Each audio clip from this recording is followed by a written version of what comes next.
है प्रभु हम सभी को ऑनलाइन प्रार्थना में प्रभु, यहाँ पर जितने भाई बहन प्रभु सेवा में जुड़े हुए प्रभु, उनकी सबकी सुधि लो प्रभु।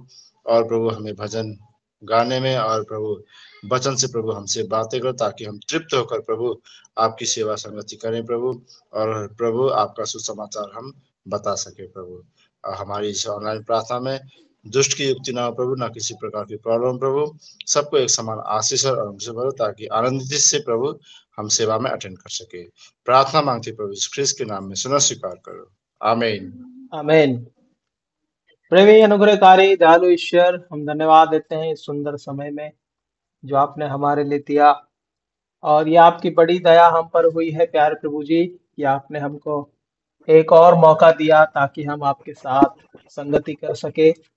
जिस प्रकार से प्यारे प्रभु जी आपने कहा कि दिन के ठंडे समय में आप आदम और हवा से बात करने के लिए, उनसे मिलने के लिए पृथ्वी पर आया करते थे प्यारे प्रभु जी, उसी रीति से आज शाम की संगति में आप हम सबसे बातें कीजिए।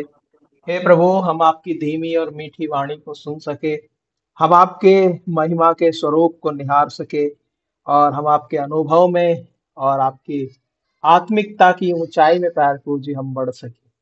प्यार पिता, हम सभी को आपने एक और मौका दिया है ताकि हम आपके साथ आपकी संगति में सहभागी हो सके। हम सबको अलग अलग स्थानों से आपने रखा, और आत्मिक रूप से आपने हमें एक जगह इस ऑनलाइन मीटिंग में जुड़ने के लिए सहायता किया। और प्यार पूजे हमारे भाई बहनों को भी, जो और भी भाई बहन जो जुड़ना चाहते हैं, आप उनकी बड़ी सहायता करिए प्यारे प्रभु जी। प्रार्थना है विशेष करके नेटवर्क को और हर एक प्रकार की प्यारे प्रभु जी इलेक्ट्रॉनिक जो बिजली से चलने वाली चीजें हैं, मोबाइल है, ब्लूटूथ है, तमाम चीजें आपके हाथों में देते हैं, किसी भी प्रकार का डिस्टरबेंस हमारे बीच में ना आ सके। हम प्रार्थना करते हैं जो भाई बहनों को आपने रखा, जिनको आपने चुना, जिनको आपने अपने राज्य के लिए तैयार किया है, उनको इस शाम की संगति में जुड़ने के लिए आप अगुवाई कीजिए। सब बातों को आपकी अधीनता में देते हैं। मैं भी अपने आप को आपके चरणों में रखता हूँ प्यारे प्रभु जी, मुझ आयोग पर भी आपका अनुग्रह हो। और प्यारे प्रभु जी, हम सबको अपने क्रूस की आड़ में छुपाइए, हम सबको सुनने वाले कान, समझने वाला हृदय दे प्यारे प्रभु, आपकी दया चाहते हैं। और भी जवान भाई बहन हैं जिनका हृदय कठोर है प्यारे प्रभु जी, हम उनके लिए विनती करते हैं, आप उनके हृदय को भी नम्र कीजिए, आपके वचन से संगति से प्रेम रख सके। धन्यवाद देते हैं। आगे के समय को आपके चरणों में रखते हुए ये प्रार्थना उद्धारकर्ता मसीह यीशु के नाम से मांगते हैं, आमीन। सबको जय मसीह। हम प्रभु की महिमा के लिए गीतों को गाएंगे, और जो भाई बहन गीत गाना चाहते हैं उन्हें मौका है।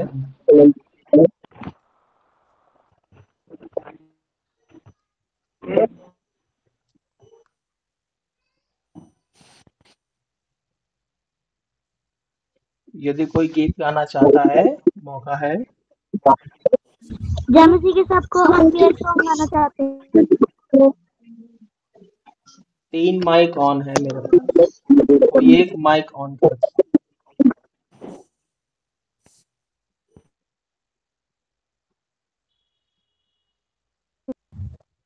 सबको जैमसी की जैमसी प्रभु के महिमा के लिए हम प्ले सॉन्ग गाना चाहते हैं।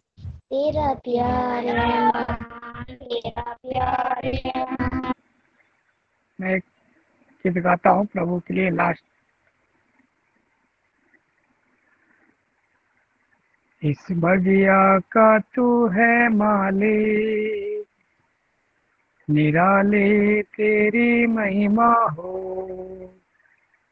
तू है दाखलता, हम है तेरी डाले, निराले तेरी महिमा हो। तू है दाखलता, हम है तेरी डाले, निराले तेरी महिमा हो। इस बगिया का तू है माली, निराले तेरी महिमा हो। उसमें बना रहे जो और संगे चलता है, उसकी कृपा से वो बहुत फल आता फलता है। उसके फलों की तेरी रखवाली, निराली तेरी महिमा हो। इस बगिया का तू है माली, निराली तेरी महिमा हो। जो डाली फलती नहीं उसे वो काटता है, जो डाली फलती नहीं उसे वो छांटता है। बनी रहती है उसकी हरियाली, निराली तेरी महिमा हो। बनी रहती है उसकी हरियाली, निराली तेरी महिमा हो। इस बगिया का तू है माली, निराली तेरी महिमा हो। तू है दाखलता हम है तेरी डाले, निराली तेरी महिमा हो। इस बगिया का तू है माली, निराली तेरी महिमा हो। इस बगिया का तू है डाली, निराली तेरी महिमा हो। हालेलुया, जय मसीह सबको। धन्यवाद सुंदर गीत के लिए। और आप सबको प्रभु बड़ी आशीष दे और अपने अनुग्रह में परमेश्वर संभाले और अपने अनुग्रह में और अपनी महिमा में आप सबको प्रभु रखे। एक बार फिर सबको प्रभु यीशु मसीह के नाम से जय मसीह की। मेरी आवाज सब जय तक मसीह, पहुंच रही है? जय मसीह भाई। जय मसीह भाई, जय मसीह, जय मसीह भाई। जय मसीह की, जय मसीह की भाई। जय मसीह जय भाई। मसीह, जय मसीह, सबको जय मसीह। और आज का अध्ययन हम शुरू करेंगे। जैसा कि हम पिछले दिनों में इन बातों को देखते आए और सीखते आए और समझते आए हैं कि किस प्रकार से परमेश्वर के वचन को हम दिन प्रतिदिन बारी बारी अंश अंश करके हम देख रहे हैं। और हम पिछले दिनों से लेकर के आज तक हम परमेश्वर के आत्मिक ऊंचाइयों में हम कहाँ तक पहुंचे हैं उस अनुभव को हम सीख रहे हैं। और ये हमारे और आपके जीवन के लिए बहुत जरूरी है। यदि हम परमेश्वर के मापदंड के बराबर हम नहीं आए हैं तो इसका मतलब यह है कि कहीं ना कहीं हमारे आत्मिक जीवन में हम रुके हुए हैं। इसीलिए इस अध्ययन को हमने शुरू किया है। शुरुआत के अध्ययन में जो सबसे पहला जो अध्ययन हमने शुरू किया था इस बाइबल स्टडी को लेकर के, वो अध्ययन था कि परमेश्वर ने हम सबको अपनी स्वर्गीय योजना के अनुसार बुलाया है। और उसका जो मुख्य विषय वचन था वो था यूहन्ना 15 अध्याय का 16 वचन। इस आधार पर हमने बहुत लंबे समय तक अध्ययन किया था और हमने ये सीखा था कि परमेश्वर हमको अपनी इच्छा से चुनता है। फिर उसके बाद इस अध्ययन को समाप्त करने के बाद हमने दूसरा अध्ययन शुरू किया। और दूसरा अध्ययन ये था कि परमेश्वर ने जब आपको और मुझको चुन लिया है और चुन लेने के बाद वो हमको अपनी संतान बना रहा है और हम उसकी संतान होने के नाते, हम उसका निज धन होने के नाते, हम उस धन की जो परमेश्वर ने हमें दिया है आत्मिक रूप से, उसकी सुरक्षा कैसे करेंगे। ये सुरक्षा के विषय को लेकर के हमने इस अध्ययन को भी किया था। और ये हमारा अध्ययन का जो थीम वचन था, जो मुख्य विषय था, वो ये था पहला थिस्सलुनीकियों 5 अध्याय 23 वचन। प्रभु यीशु मसीह हमें सुरक्षित और निर्दोष रखता है और कोई दूसरा रास्ता है ही नहीं जो हमको सुरक्षित रख सके, जो हमको निर्दोष रख सके। और उसके बाद हमने तीसरा अध्ययन शुरू किया था कि जब हम परमेश्वर में चुने गए और परमेश्वर में जब हम सुरक्षित किए गए तो एक विश्वासी का जिम्मेदारी बनता है कि वो परमेश्वर की आवाज को सुनना। और जब तक वो परमेश्वर की आवाज को नहीं सुनता है, जब तक उस अनुभव में नहीं आएगा, तब तक वो आत्मिक रीति से बहरा है और उसको कुछ सुनाई नहीं देगा। और इस अध्ययन को हमने जारी रखा था पहला शमूएल 3 अध्याय 10 वचन के अनुसार। ये मुख्य विषय था।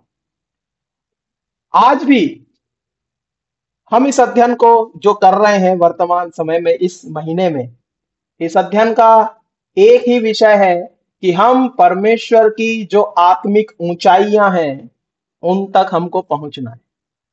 और इस अध्ययन का मुख्य विषय था, यदि किसी को याद नहीं है तो इन चीजों को मैं इसलिए दोहरा रहा हूं ताकि आपकी जो याददाश्त है वो तरोताजा हो जाए और जो लोग नए जुड़े हैं उनके लिए भी आशीष का कारण ठहरे। ये जो अध्ययन चल रहा है, परमेश्वर की आत्मिक ऊंचाइयों में हमें पहुंचना है, उस अनुभव में हमें आना है। इस अध्ययन का जो मुख्य विषय था भजन संहिता 91 अध्याय का 14 वचन, हम वहां से शुरू करेंगे। आज के अध्ययन को हम उस जगह से शुरू करेंगे जहां से हमने पहले शुरू किया था। भजन संहिता 91 अध्याय और उसका 14 वचन। उसने जो मुझसे स्नेह किया है इसलिए मैं उसको छुड़ाऊंगा, मैं उसको ऊंचे स्थान पर रखूंगा क्योंकि उसने मेरे नाम को जान लिया है। धन्यवाद भाई।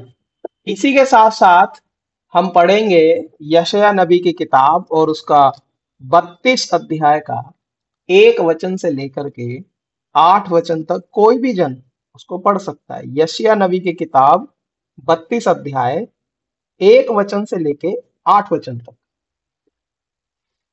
देखो, एक राजा धर्म के राज्य करेगा और राजकुमार न्याय से हुकूमत करेंगे।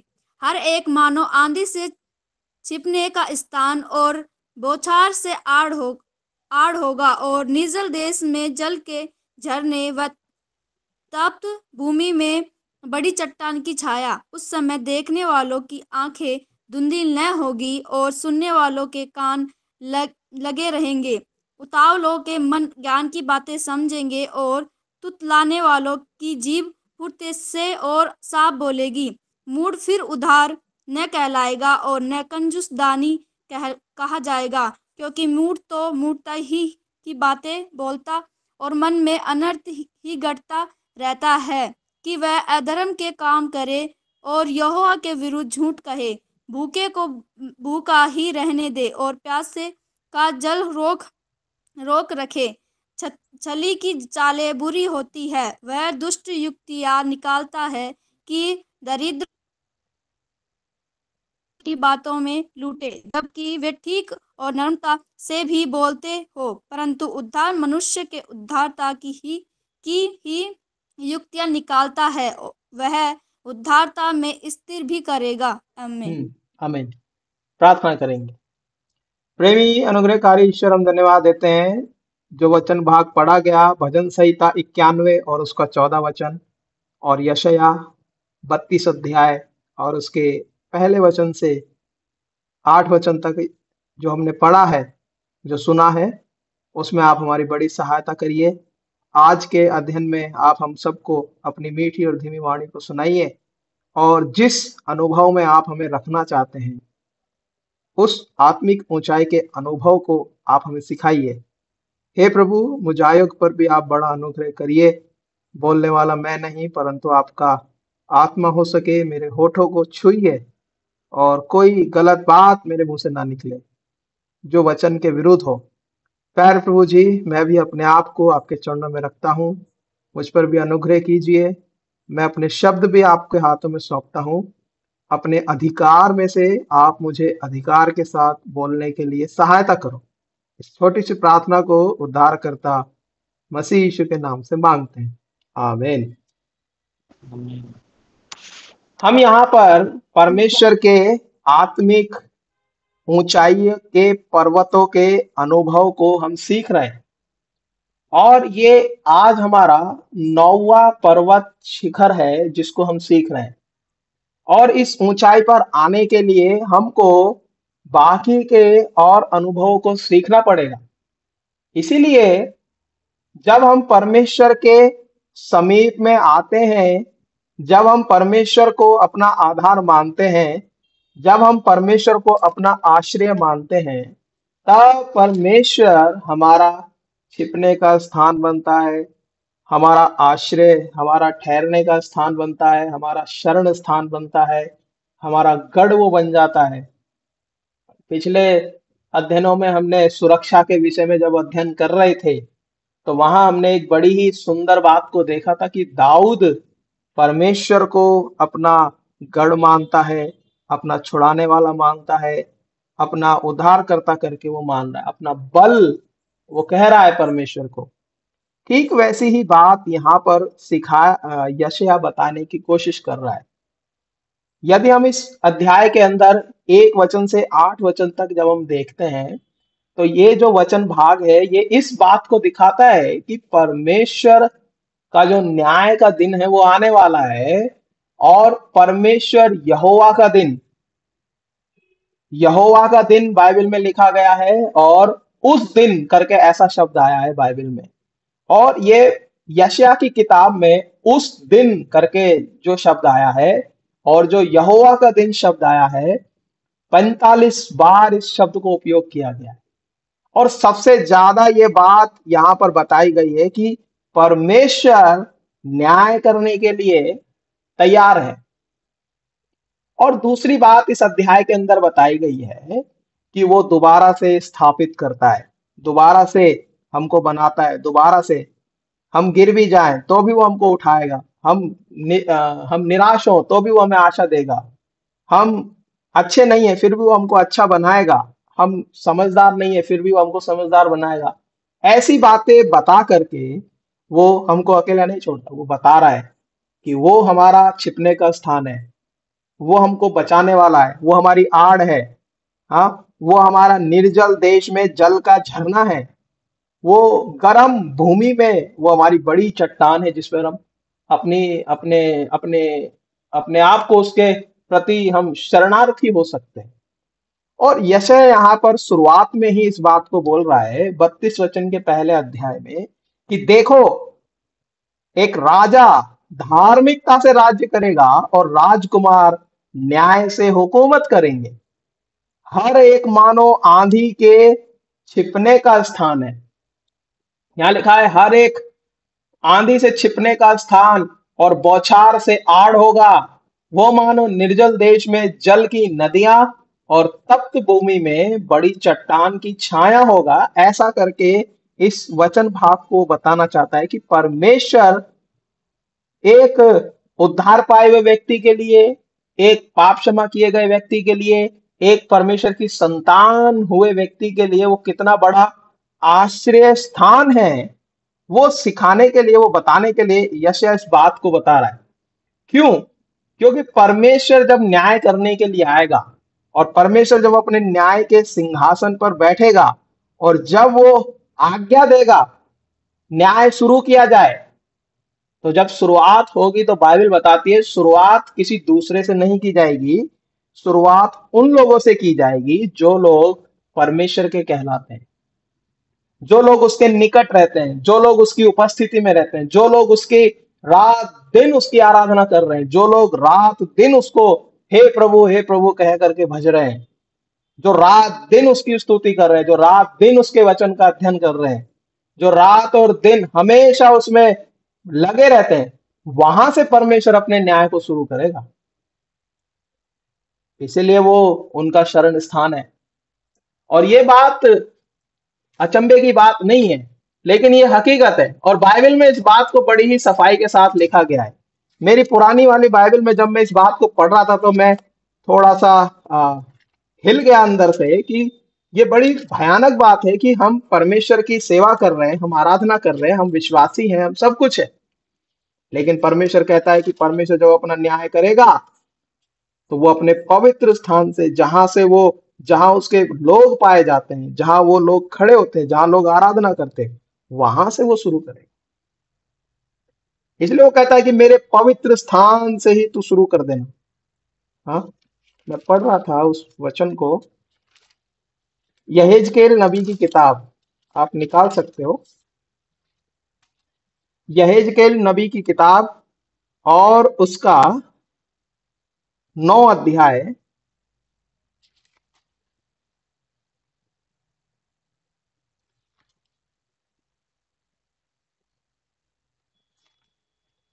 और उसका 6 वचन।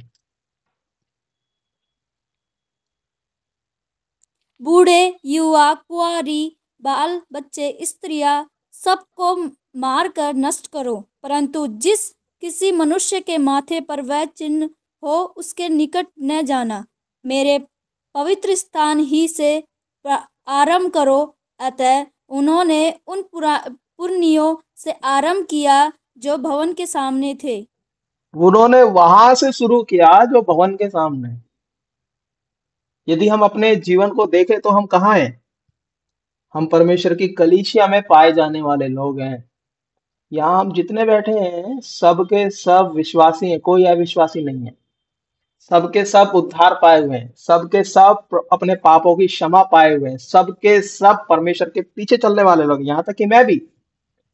लेकिन ये जो सवाल आपके और मेरे लिए, दोनों के लिए ये सवाल है कि चाहे वो बूढ़ा है, चाहे वो जवान है, चाहे वो शादीशुदा है, चाहे वो बाल बच्चे वाला है, चाहे वो आदमी है या औरत है, कोई भी है, परमेश्वर के न्याय के सामने हम टिक नहीं सकते।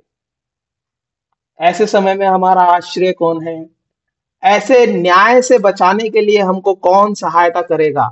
यशायाह बड़ी सांत्वना के साथ, बड़ी शांति के साथ इस बात को बोल रहा है कि हर एक मानो आंधी से छिपने का स्थान और बौछार से आड़ होगा। वह मानो निर्जल देश में जल की नदियां और तप्त भूमि में बड़ी चट्टान की सी छाया होगा। ये जब प्रभु का दास यहाँ बता रहा है कि ये जो बात कहना चाहता है वो ये है कि उसके न्याय के सामने आने से पहले, उसके सिंहासन के सामने आने से पहले, क्या हमने उसको अपना आश्रय स्थान माना है? वो गाना बड़ा अच्छा है, यहोवा प्रभु मेरे भूमि आकाश में। उसमें एक लाइन है, आश्रय स्थान पाऊं जिसमें, ऐसा करके वो लाइन है। इसलिए क्या हमने उसको अपना आश्रय स्थान, अपना शरण स्थान मान लिया है? इस अनुभव में क्या हम आ चुके हैं कि भैया जब परमेश्वर हमारा न्याय करेगा तो क्या मैं न्याय के लिए तैयार हूं? और परमेश्वर बार बार अपने दास और भविष्यवक्ताओं के द्वारा बाइबल में लिखता आया है कि उसके न्याय के सामने आने के लिए हमें तैयार होना है। क्या हम उसके न्याय के सामने आने के लिए तैयार हैं? आमोस नबी की किताब, उसका 4 अध्याय और 12 वचन आप पढ़ सकते हो। आमोस नबी की किताब, उसका 4 अध्याय का 12वां वचन।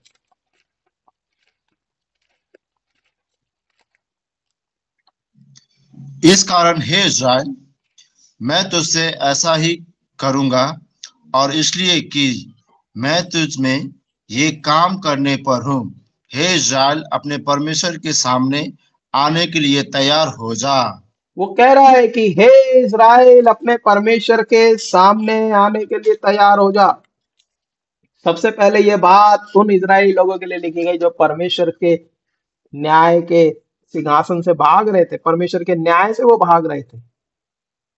हाँ, भयंकर न्याय में परमेश्वर से मिलने के लिए, तैयार होने के लिए अब परमेश्वर का दास आमोस इस बात को कह रहा है कि हम उससे भाग नहीं सकते। वो कह रहा है कि इसी कारण है इजराइल, मैं तुझसे ऐसा ही करूंगा, और इसीलिए कि मैं तुझ में ये काम करने पर हूं।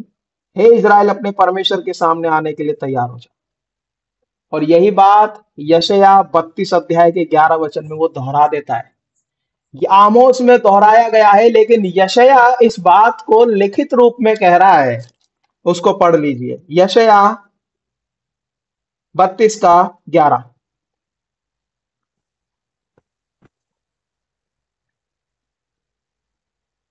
हे सूखी स्त्रियों, थरथराओ, हे निश्चिंत स्त्रियों, विकल्प हो, अपने अपने वस्त्र उतारकर अपनी अपनी कमर में डाकर कसो। हाँ, और 12 वचन, वे मनोहर खेतों और फलवंत दाखलताओं के लिए छाती पीटेंगे। हाँ, 13 वचन, मेरे लोगों के वरन प्रसन्न नगर के सब हर्ष भरे घरों में भी भांति भांति के कटीले पेड़ उपजा जाएंगे। हाँ, उपजेंगे ऐसा लिखा है, कटीले पेड़ उपजेंगे। और वो कहना चाहता है कि हे सुखी स्त्रियों, थरथराओ, हे निश्चिंत स्त्रियों, विकल हो, अपने अपने वस्त्र उतार कर अपनी कमर में टाट कस लो।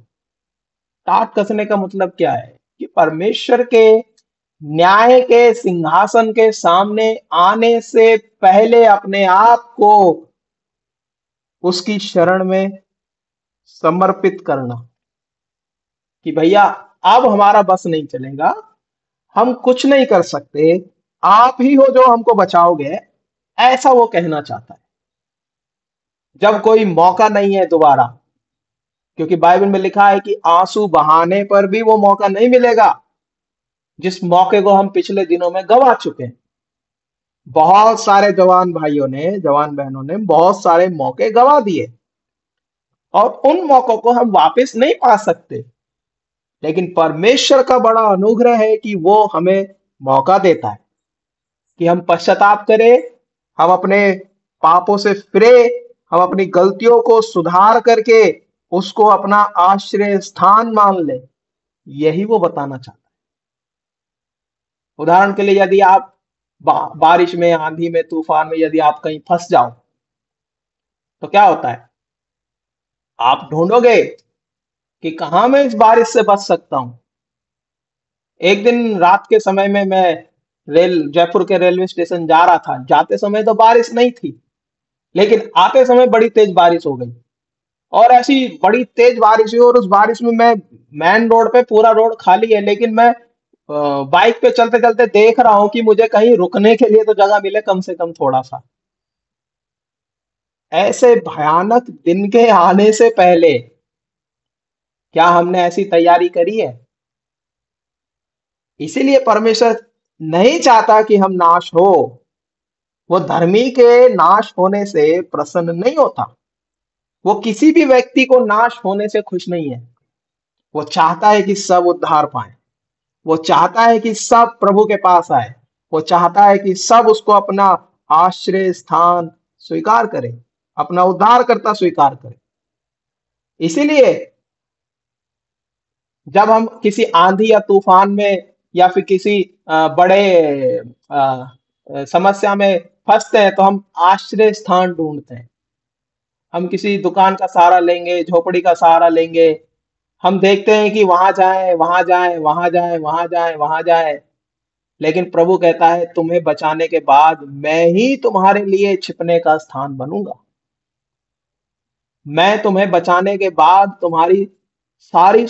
तुम्हारा छिपने का स्थान हूं। बचाने के बाद वो हमारा छिपने का स्थान बनता है। लेकिन हम प्रभु के द्वारा बचाए गए, उद्धार पाए, परमेश्वर की संतान बने, लेकिन छिपने का स्थान हमने ढूंढा है क्या?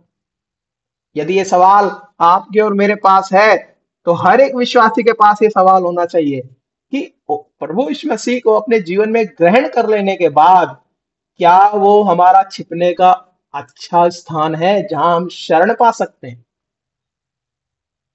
दाऊद लिखता है कि यहोवा मेरा शरण स्थान है। पतरस और यूहन्ना कहते हैं कि हे प्रभु हम कहां जाए, हमारा तो कोई जगह नहीं है, अनंत जीवन की बातें तो आपके ही पास है। तो आपकी और मेरे लिए क्या राय है? क्या हमने उसको जाना है? कैसी अनोखी और कैसे अद्भुत विचार परमेश्वर आपकी और मेरे लिए वो रख रहा है। एक जगह वो कहता है कि मैं तुम्हारा बचाने वाला हूं, मैं तुमको बचाऊंगा, मैं तुमको छुटकारा दूंगा, मैं तुमको छुड़ाऊंगा। पढ़ो भजन संहिता 18 अध्याय पढ़ो।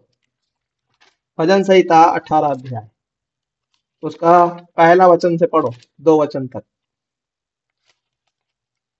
बड़ी ही अद्भुत रीति से परमेश्वर अपने प्रेम को प्रकट कर रहा है। पहला और दूसरा वचन पढ़ो। हे परमेश्वर, हे पढ़िए परमेश्वर, पढ़िए। हे बल, मैं तुझसे प्रेम रखता हूँ। यहोवा मेरी चट्टान और मेरा गढ़ और मेरा छुड़ाने वाला है। मेरा ईश्वर मेरी चट्टान है, जिसका मैं शरणागत हूँ। वह मेरी ढाल और मेरी मुक्ति का सींग और मैं मेरा ऊंचा गढ़ है। हाँ, वो कितनी अद्भुत रीति से परमेश्वर का दास दाऊद इस बात को अपने संपूर्ण जीवन के अनुभव से इस बात को वो लिख रहा है कि परमेश्वर मेरा बल है, परमेश्वर मेरी चट्टान है, परमेश्वर मेरा गढ़ है, परमेश्वर मेरा छुड़ाने वाला है, वो मेरा ईश्वर है, वो मेरी चट्टान है, जिसका मैं शरण गाता हूं, जिसमें मैं शरण पा सकता हूं, जिसमें मैं ठहर सकता हूं, जिसमें मैं थोड़ा यदि रेस में दौड़ रहा हूं तो मुझे एक रुकने का स्थान है। क्या वो पॉइंट हमारे पास है या फिर हम दौड़े ही चले जा रहे हैं? बाइबल में लिखा है कि पौलुस कहता है कि मैं निशाने की ओर दौड़ा चला जाता हूं ताकि वो इनाम पाऊं, जिसके लिए प्रभु यीशु मसीह ने आपको और मुझको बुलाया है। लेकिन सवाल यह है, हम लगातार नहीं दौड़ सकते। एक स्थान चाहिए, एक रुकने का ठहराव चाहिए, बहुत जरूरी है। क्या हमने अपने आत्मिक जीवन में क्या ऐसा शांति का स्थान ढूंढ के रखा है, या फिर हम विश्वास करने के बाद सीधा दौड़े चले जा रहे हैं, चलो भाई अपना काम हो गया दौड़ो।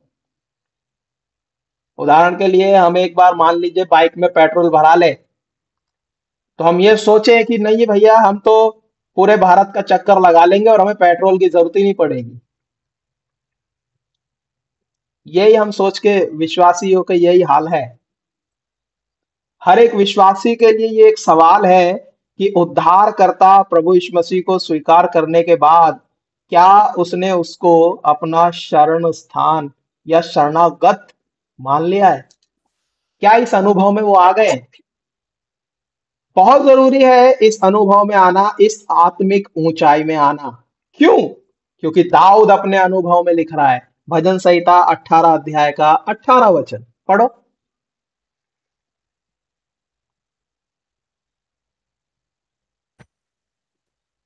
मेरी विपत्तियों के दिन वे मुझ पर आ पड़े, परंतु यहोवा मेरा आश्रय था। यहोवा मेरा आश्रय था।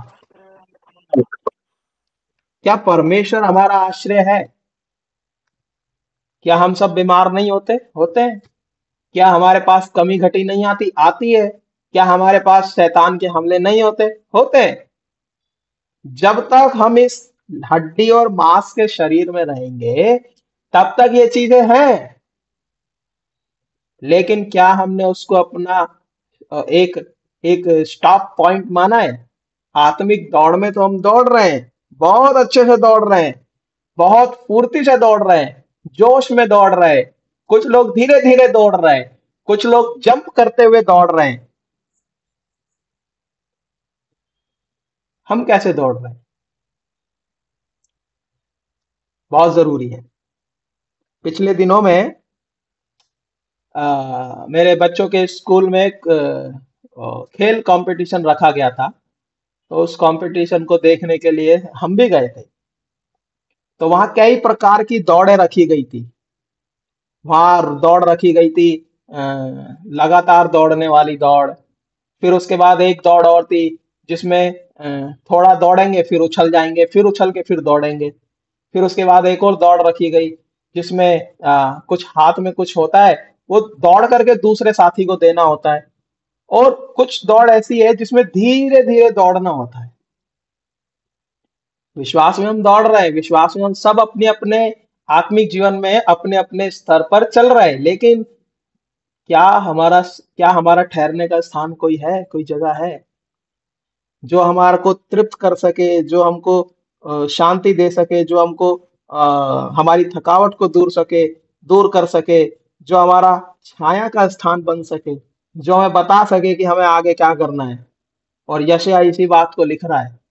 वो कह रहा है, उतावलों के मन ज्ञान की बातें समझेंगे और तुतलाने वालों की जीभ फुर्ती से और साफ साफ बोलेगी, ऐसा वो कह रहा है। और फिर वो 6 वचन में कहता है, 32 अध्याय का 6 वचन, क्योंकि मूढ़ तो मूढ़ता की ही बातें बोलता है और मन में अनर्थ ही गढ़ता रहता है, कि वह बिना भक्ति के काम करे और यहोवा के विरुद्ध झूठ कहे। भूखे को भूखा रहने दो और प्यासे को जल रोक रखे, ऐसा करके वो कह रहा है। जब तक हम अपने तैयारी को पूरा नहीं करेंगे तब तक हम ऐसे ही दौड़ते दौड़ते रहेंगे और थक जाएंगे। आप सबको थकावट होती है नहीं होती है, बताओ? कोई काम करते जब थकते हो या नहीं थकते? बोलो। थकते हैं भाई। हाँ ब्रदर। कभी कोई आपको चोट लगती है तो आंसू आता है नहीं आता? आता है भाई। आता है। आता है ब्रदर। प्रभु यीशु मसीह को भी यही हुआ है। पढ़ो, एक उदाहरण पढ़ो, बड़ा अच्छा उदाहरण है। यूहन्ना रचित सुसमाचार और उसका 4 अध्याय, यदि मैं गलत नहीं हूं तो उसका पहला वचन पढ़ो। और फिर जब प्रभु को मालूम हुआ कि फरीसियों ने सुना है कि यीशु यूहन्ना से अधिक चेले बनाता और उन्हें बपतिस्मा देता है, पढ़ते जाओ, यद्यपि यीशु स्वयं नहीं 5-6 वचन तक पढ़ो।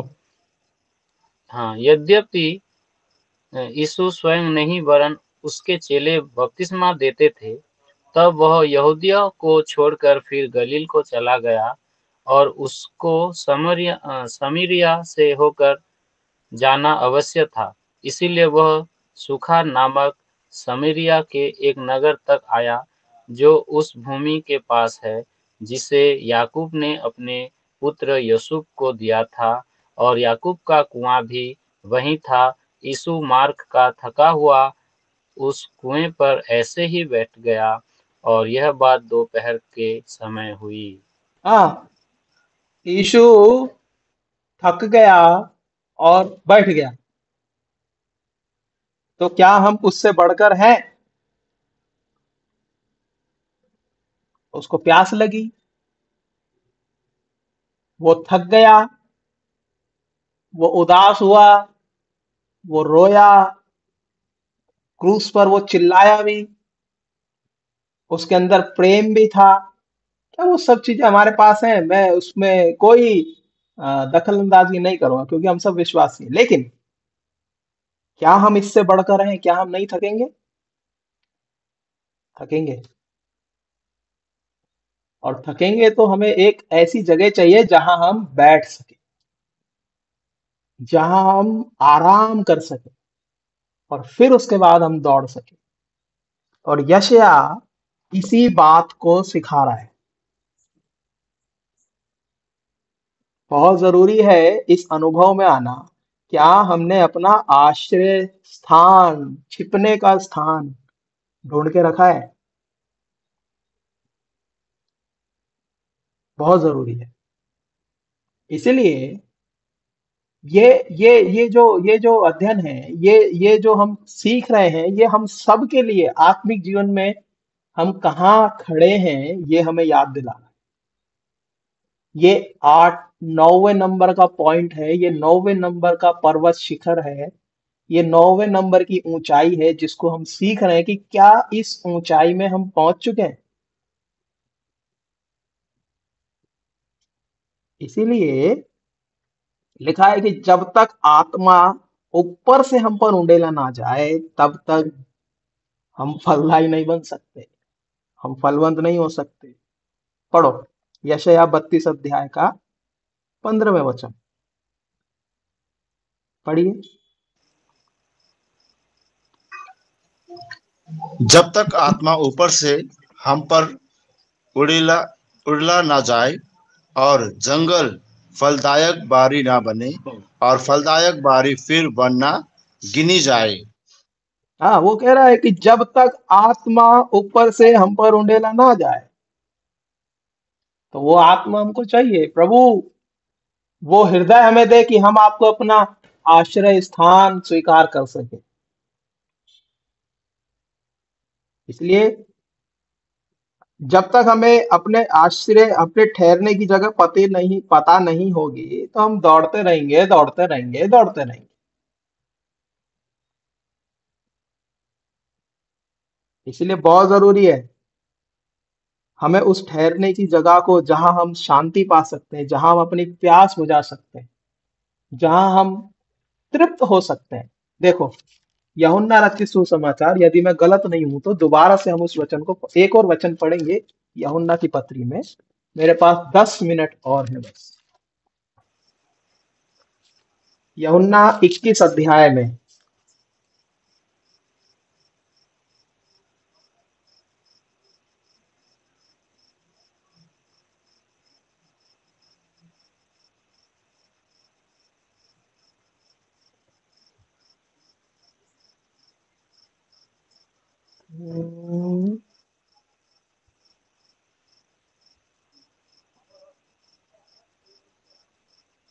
हाँ, यूहन्ना 21 अध्याय 3 वचन। सीमोन पतरस ने उससे कहा, मैं मछली पकड़ने जाता हूँ। उन्होंने उससे कहा, हम भी तेरे साथ चलते हैं। इसीलिए वे निकलकर नाव पर चढ़े, परंतु उस रात कुछ ना पकड़ा। कुछ भी नहीं पकड़ा उन्होंने। पूरी रात उन्होंने मेहनत करी, पूरी रात वो अपने आप को थका दिए, पूरी रात उन्होंने, उनका शरीर पूरा टूट गया होगा। समुद्र में जब लोग मछली पकड़ने जाते हैं, उनकी हालत बहुत खराब हो जाती है। आप और मैं तो 1 घंटा भी नहीं रुक सकते हैं, लेकिन वो पूरी रात उन्होंने मेहनत किया, कुछ नहीं पकड़ा, कुछ भी उनके हाथ में नहीं है। हम भी ऐसे ही दौड़े चले जा रहे हैं, दौड़े चले जा रहे हैं, दौड़े चले जा रहे हैं, कुछ प्रतिफल नहीं है, कुछ आशीष नहीं है। क्यों? क्योंकि हम उसकी सुन रहे नहीं रहे। कैसे दौड़ना है? नियम के अनुसार नहीं दौड़ रहे, नीति के अनुसार नहीं दौड़ रहे। दौड़ने के भी रूल्स हैं, नियम है। आत्मिक जीवन में भी दौड़ने के लिए नियम है। इसलिए प्रभु यीशु मसीह ने उनको किनारे, आओ भाई आओ। जब उन्होंने प्रभु की बात मानी तो उन्होंने बहुत सारी मछलियां पकड़ी, ये बात हम जानते हैं। और प्रभु यीशु मसीह को पता था इन्होंने पूरी रात कुछ नहीं खाया है। 9 वचन पढ़ो, 9 और 10। जब वे किनारे पर उतरे तो उन्होंने कोयले की आग और उस पर मछली रखी हुई और रोटी देखी। यीशु ने उससे कहा, जो मछलियां तुमने अभी पकड़ी है उनमें से कुछ लाओ। 12 वचन पढ़ो।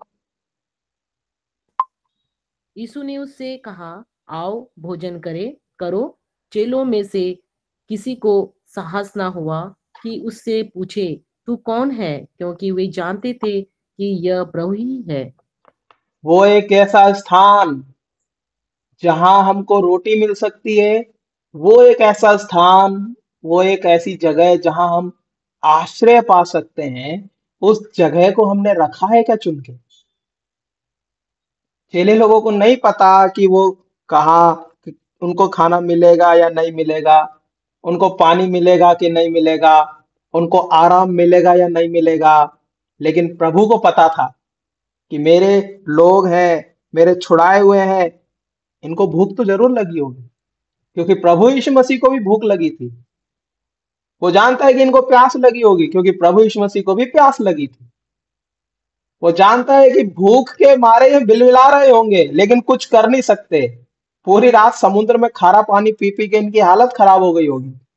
लेकिन जब ये किनारे पर आए तो प्रभु ने इनके लिए तैयार गरम गरम रोटी और मछली उनको दी। यही आश्रय स्थान क्या हमने अपने आत्मिक जीवन में रखा है? बहुत सारे लोग उद्धार पाने के बाद, विश्वास करने के बाद, बपतिस्मा लेने के बाद उस जगह को भूल जाते हैं जहां उन्हें आराम की जरूरत है। और शैतान बड़ा चालाक है, वो हमको इसी चीज में बिजी रखता है, तुम उद्धार पा गए। ये चीज मैंने अपने जीवन में सीखी है, इस चीज को मैंने अनुभव किया बड़ी बारीकी से, क्योंकि हम अलग अलग जगह अलग अलग घरों में विजिटिंग करते हैं, सेवा जाते हैं, अलग अलग जगह मीटिंग्स में जाते हैं। मैंने अपने जीवन में अनुभव किया कि जब से मैं सेवा में आया हूं तब से मैं ना जो अ, व्यक्तिगत परमेश्वर को जो समय देना चाहिए वो समय देना मैंने बंद कर दिया है। क्यों? क्योंकि बिजी हो गया, हर दिन कोई ना कोई मीटिंग में जाना, हर दिन किसी ना किसी के घर मीटिंग जाना। और विश्वासी लोगों को भी वो दुष्ट ऐसे ही बिजी रखेगा। बड़ी आशीष है, क्या दिक्कत है? क्या हम वो आत्मिक आश्रय, आत्मिक भोजन हम पा रहे हैं? क्या वो हमारा छिपने का स्थान है? क्या वो हमारे निर्जल देश में झरना है? क्या वो गर्म भूमि में हमारी बड़ी चट्टान है जिसके नीचे हम छाया में बैठ सकते हैं? बहुत जरूरी है अपने आत्मिक जीवन में उसको अपना आश्रय स्थान मानने के लिए, क्योंकि हम उस राज्य के लिए तैयार किए जा रहे हैं। हम उस निशाने की ओर दौड़ रहे हैं जहां वो परमेश्वर का न्याय का सिंहासन है, और उस सिंहासन के पास हमें जाके रुकना है। और वो पहुंचने के लिए वो बहुत लंबी दौड़ है, और हमें बहुत दूर तक दौड़ना है। इसीलिए वो हमको चाहता है कि हम शांति के साथ और धैर्यता के साथ और हियाव के साथ और क्या बोलते हैं, परमेश्वर की योजनाओं के साथ, उसकी आज्ञाओं के साथ हम दौड़ सके। तभी हम फलवंत होंगे, तभी हम आशीषित होंगे, तभी हम दौड़ते दौड़ते प्रतिफल पाएंगे। हाँ, पढ़ो यशायाह 32 अध्याय 18 वचन। कितना सुंदर बात यशायाह ने लिखा है। मेरे लोग शांति के साथ स्थानों में निश्चित रहेंगे और विश्राम के स्थानों में सुख से रहेंगे। हाँ, वो कह रहा है कि मेरे लोग, क्या हम उसके लोग नहीं है? क्या हम उसके द्वारा छुड़ाए हुए नहीं है? क्या हम उसके द्वारा मोल लिए गए लोग नहीं है? हैं, बिल्कुल है। इसलिए परमेश्वर हमको उस आत्मिक ऊंचाई पर लाना चाहता है जहां हम उसको आश्रय स्थान मान सके। और यशायाह चाहता है कि उसका राज्य आने वाला है, मसीही का राज आने वाला है। उस राज्य में हमें खड़ा होना है, तैयारी के साथ खड़ा होना है। ढीले ढाले हाथों से खड़ा नहीं होना, निर्बल घुटनों से खड़ा नहीं होना, एकदम जैसे एक सेना खड़ी होते वैसे खड़े होना है। कब खड़े होंगे? जब हमारे पास थोड़ा आराम रहेगा, हमारे पास वचन के द्वारा शांति रहेगी, वचन के द्वारा हम निश्चिंत रहेंगे, वचन के द्वारा हम सुखी रहेंगे, तभी हम उसके सामने खड़े हो सकते हैं। हाँ, क्या ही धन्य हो तुम जो सब जलाशयों के पास बीज बोते और बैलों और गधों को स्वतंत्रता से चराते हो। ये आशीष प्रभु आपको और मेरे लिए रखा है, उसके आश्रय स्थान में ये आशीषें भरी हुई है। इसीलिए वो सदा के लिए हमको चाहता है, और वो कहता है देखो एक राज्य धार्मिकता के साथ राज्य करेगा और राजकुमार न्याय से हुकूमत करे। तो प्रभु हमारी सहायता करे, हमें इस अनुभव में लेके आए कि हम परमेश्वर को अपना आश्रय स्थान मान सके, कि यदि हम कहीं फंस गए, कहीं गिर गए, कहीं हमसे चूक हो गई, गलती हो गई, तो भाग के हम कहाँ जाएंगे भाई? लय व्यवस्था में लिखा है यदि कोई भूल से पाप कर दे तो वो एक काम करे। क्या काम करे? भाग करके वेदी के सींग को पकड़ लेना, तो उस पर दंड नहीं आएगा। वो उसको मार नहीं सकता, कोई उसको छू भी नहीं सकता। क्यों? क्योंकि उसने जाके परमेश्वर की वेदी का जो सींग है उस सींग को पकड़ लिया है। ठीक वैसे ये एक हमारे लिए सींग का काम करेगा। हम दौड़ करके वहां जाके छिप सकते हैं। हमें पता होना चाहिए हमें कहां भागना है, हमें किसी और सहारे की जरूरत नहीं पड़ेगी, तो प्रभु हमारी सहायता करेगा। आइए हम प्रार्थना करेंगे और इस अनुभव में प्रभु हम सबको बढ़ाए कि वो हमारा आश्रय स्थान बन सके। सबको जय मसीह की।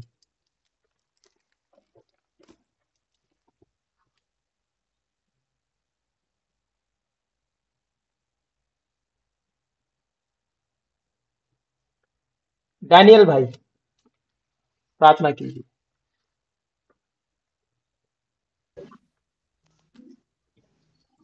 हृदय परमेश्वर, आप चरण में आते प्रभु, आपने हमें सुंदर समय दिया है प्रभु, और आपके लोगों के साथ में जो आपने सच ये 9 नंबर प्रभु, जो 9 पर्वत में हमें किस तरीका से दौड़ना है आगे प्रभु, दौड़ते दौड़ते नहीं जाना, परंतु प्रभु आपके वचन के द्वारा प्रभु हमें यशायाह प्रभु 32 का 1 से लेकर प्रभु 8 तक पढ़ने में सहायता किया, और फिर 15 पद 18 पद प्रभु आपने हमारे जीवन को प्रभु इस वचन के द्वारा प्रभु हमसे बातें की प्रभु, और प्रभु आपने हमसे भजन संहिता 51 का प्रभु 14 पद अनुसार प्रभु बातें किए प्रभु, यूहन्ना प्रभु ऐसे 4 का प्रभु 1 2 3 पद अनुसार प्रभु आपने बातें किए प्रभु।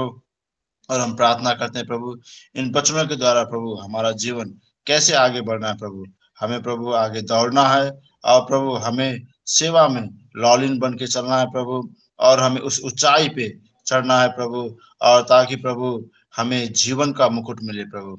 और हम प्रार्थना करते हैं विशेषकर प्रभु आज के जो वचन से प्रभु हम सभी को, जो भी प्रभु हमारे ऑनलाइन में जो जुड़े हुए हैं भाई बहनों प्रभु, उनके सब के लिए हम प्रार्थना करते हैं, और विशेषकर प्रभु आपके दास धीरज भाई के लिए प्रभु, इनकी सुधीर प्रभु, इनके द्वारा प्रभु हमें और सारा प्रभु उत्साही जीवन प्रभु आपके आशीष से प्रभु हमें मिलता रहे, और प्रभु ऐसे ही हमारा जीवन प्रभु आगे बढ़ता जाए, ताकि प्रभु हम प्रभु एक दूसरे के प्रभु इसमें प्रभु जो कल हम देख रहे थे प्रभु, हम प्रभु इकट्ठा होना ना छोड़े प्रभु, आपका वचन हमारे जीवन में पूरा करे प्रभु, और हम उस निशाने की ओर हमें दौड़ने चला जाना है प्रभु, और दौड़ते दौड़ते प्रभु उस विश्वास में हमें स्थिर रहना है प्रभु, और स्वर्ग के वारिस हमें बनना है प्रभु। हमें आपने सहायता किया, इसको धन्यवाद देते हैं प्रभु, और प्रभु आपकी इच्छा है तो पर कल फिर हम फिर दोबारा प्रभु इस ऑनलाइन सेवा काय में फिर हम जुटे प्रभु, जुटे जितने भी हमारे भाई बहन हैं सबकी प्रॉब्लम्स जितनी भी है प्रभु सॉल्व करो, और व्यक्तिगत पर्सनल जितनी बातें प्रभु उनकी सबकी आप स्तुति और घटी कमी को पूरा करो। अभी हमारा जीवन है, शरीर प्राण आत्मा आपके हाथों में सौंपते हुए प्रार्थना मांगते प्रभु ख्रिस्त के नाम में सुना स्वीकार करो, आमीन आमीन। अब जो तुम्हें ठोकर खाने से बचाता है, अपनी भरपूरी और महिमा के सामने मगन और निर्दोष खड़ा करता है, उस अद्भुत परमेश्वर की महिमा पराक्रम अब से लेके सनातन काल तक और प्रभु यीशु मसीह के आने तक उसकी दया हम सभी के ऊपर होती रहे, आमीन। आमीन।